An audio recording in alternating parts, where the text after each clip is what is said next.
Namaskar students of MSc NND. In this session we will talk about the nutrition and spirometry. In previous session we have discussed about the age dependent factor, and in this session we will discuss about the age independent factors. ठीक है, तो age independent factor जो होते हैं हमारे वो क्या होते हैं? There is four type of age independent factor for the nutrition and spirometry or for assessment of nutrition status.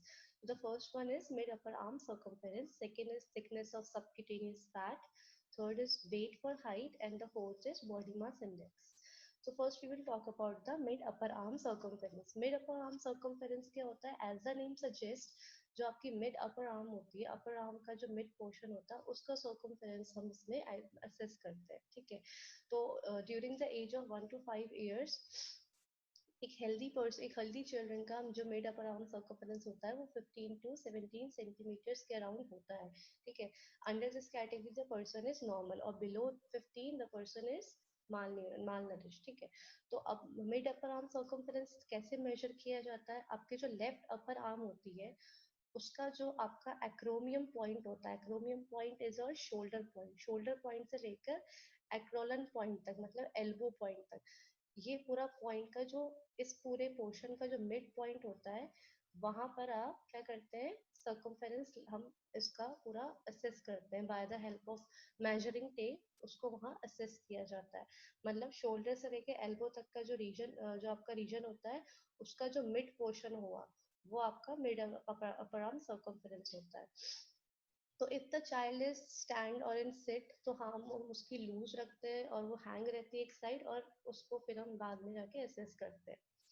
So in this picture you can see, जैसे यहाँ पे एक बच्चा है तो इसका जो शोल्डर पॉइंट है, शोल्डर पॉइंट और एल्बो पॉइंट के बीच जो पॉइंट आता है आपका वो मिड अपर आर्म सर्कमफेरेंस होता है. तो इसको हम इन शॉर्ट टर्म MUAC भी बोलते हैं. तो MUAC जो होता है आपका वो किससे मेजर किया जाता है? फाइबर ग्लास से या स्टील टेप से. So if it's less than 12.5 centimeter, then the person is severe malnourished, and if it's between 12.5 to 13.5, then it is an indication of moderate malnutrition, and more than 13, it is the indication of normal. सो अभी हमने जो जो steel tape fibre glass की बात करी गई थी वो यहाँ साइड में जो आप ये कलर स्ट्रिप्स देख रहे हैं, बैंड्स देख रहे हैं, तो this is the most commonly measuring tape which is use for MUAC. तो जितने भी आपके न्यूट्रिशनल सर्वे होते हैं वहाँ पे इन टेप से हम चाइल्ड में असेस करते हैं न्यूट्रिशन स्टेटस MUAC मेथड में. तो जो रेड पोर्शन है आपका वो क्या इंडिकेट करता है? 12.5 सेंटीमीटर वाला पूरा रीजन, पूरा सर्कमफेरेंस. इट मींस जो पर्सन अगर इस रेड पोर्शन में आ रहा है तो इट मींस वो क्या है? माल नरिश्ड है, severe.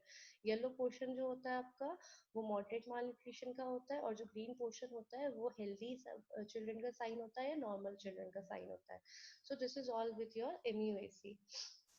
Now the second factor is skin fold thickness. Skin fold thickness हमारा जो subcutaneous fat होता है, ठीक है, around the region of triceps, bicep and subciliar region, मतलब जो आपके पीछे बैक पोर्शन होता है पीठ का, वो आपका ये सारे रीजन इससे कवर करे जाते हैं. और it is measured by the Harpenden calliper. इसमें कैलिपर्स होते हैं और इस कैलिपर्स के थ्रू हम क्या करते हैं? स्किन फोल्ड थिकनेस को असेस करते हैं. तो एक स्किन फोल्ड थिकनेस मतलब इसमें आप एक मोस्ट कॉमनली लेमन लैंग्वेज में बोले तो इसमें हमारी जो फैट की थिकनेस होती है बॉडी में वो असेस करी जाती है.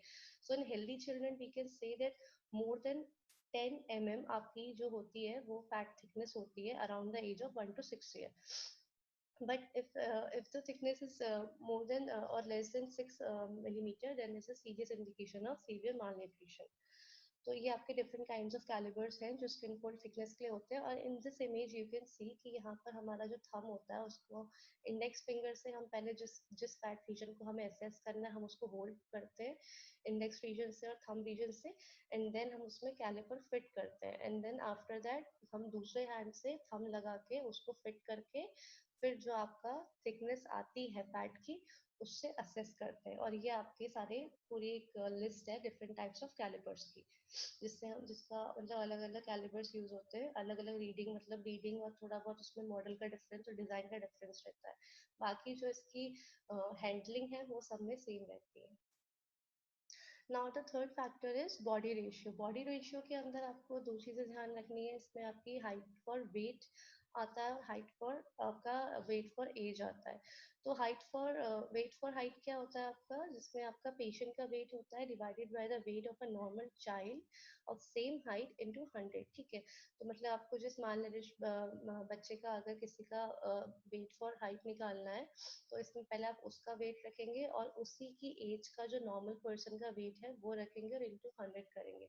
तो इससे आपका क्या असेसमेंट होगा, वेट फॉर हाइट का, मतलब इस वेट के लिए कितनी हाइट या इस हाइट के लिए कितना वेट होना चाहिए इसका। अब इसकी आपकी दो टाइप की क्लासिफिकेशन है। अगर माल न्यूट्रिशन बहुत क्रॉनिक है, बहुत लंबे समय से है, तो चाइल्ड की कैरेक्टरिस्टिक्स क्या होगी, वो स्टंटेड होगा, ठीक है। मतलब स्टंटेड मतलब कि हाइट में बहुत छोटा होगा, ठीक है। तो हाइट में छोटा होगा और इसमें क्या होगा, उसका जो वेट फॉर एज है, जो एज उसका वेट का होगा वो तो नॉर्मल होगा, और जो उसकी हाइट है एज के अकॉर्डिंग वो बहुत कम होगी, और जो वेट फॉर हाइट है वो भी नॉर्मल हो सकता है या होगा, ठीक है। But in acute mall nutrition उसमें क्या होगा कि चाइल्ड की कैरेक्टरिस्टिक्स क्या होगी, वेस्टेड, मतलब कि उसकी जो मसल टिश्यूज होंगे वो बिल्कुल बहुत ही कम होंगे, बहुत ही डिफिशियंट होंगे, और वो बहुत ही स्किनी होगा, ठीक है, वो बहुत ही वेस्टेड होगा। तो इसमें आपका क्या, इसकी कैरेक्टरिस्टिक्स क्या है कि आपका जो वेट फॉर एज होगा, मतलब वेट जो होगा उसको बहुत लो होगा, हाइट फॉर एज उसकी नॉर्मल होगी, और वेट फॉर हाइट भी उसका बहुत लो होगा, ठीक है। तो these two are classification in body ratio. अब इसमें वाटर लो एक आपके मतलब एंथ्रोलॉजिस्ट थे, उन्होंने एक क्लासिफिकेशन दिया था एक्यूट माल न्यूट्रिशन में, क्रॉनिक माल न्यूट्रिशन में कितना कितना आपका height for wait for height आपका मीडियन रहता है। तो फर्स्ट कॉलम में आप कैटेगरी देखते हैं जिसमें normal, mild, moderate and severe है। सेकंड कॉलम में आपका एक्यूट माल न्यूट्रिशन है, और थर्ड कॉलम में आपका क्रॉनिक माल न्यूट्रिशन है।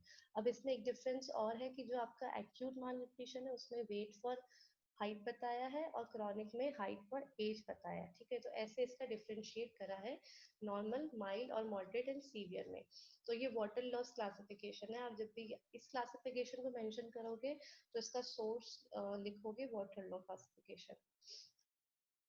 Now the last in age independent factor आपका क्या है, बॉडी मास इंडेक्स, ठीक है। तो body mass index as you all know क्या होता है, बीएमआई आपका, इसमें आपका वेट पर हाइट इन मीटर स्क्वायर होता है, ठीक है। It is a value drive from the weight and height of a person. The BMI is defined as the body mass divided by the square of the body height, ठीक है। Universally इसका formula किस में express होता है, आपका KG पर metre square में इसकी यूनिट होती है, और जो आपका केजी होता है वो आपका मास होता है, और जो आपका मीटर होता है उसमें आपकी हाइट होती है। And this is the WHO classification for BMI. तो इसमें आपकी underweight, normal, overweight, obese and class 1, class 2 and class 3 की पूरी आपकी इसमें वैल्यूज हैं, गिवन वैल्यूज। तो आपका 18.5 to 24.9 तक आपका नॉर्मल रेंज होती है, this is what you have to learn. And below 18 आपका अंडरवेट होगा, एंड देन 24 पॉइंट मतलब 25 से ही आपकी ओवरवेट वाली क्लास स्टार्ट हो जाती है। तो ये आपका पूरा WHO के थ्रू दिया हुआ क्लासिफिकेशन है। So these all are the age independent factors जो हमने न्यूट्रिशन एंथ्रोपोमेट्री में आज डिस्कस किए इस सेशन में। And if there any doubt in this session you may ask in comment section. Thank you.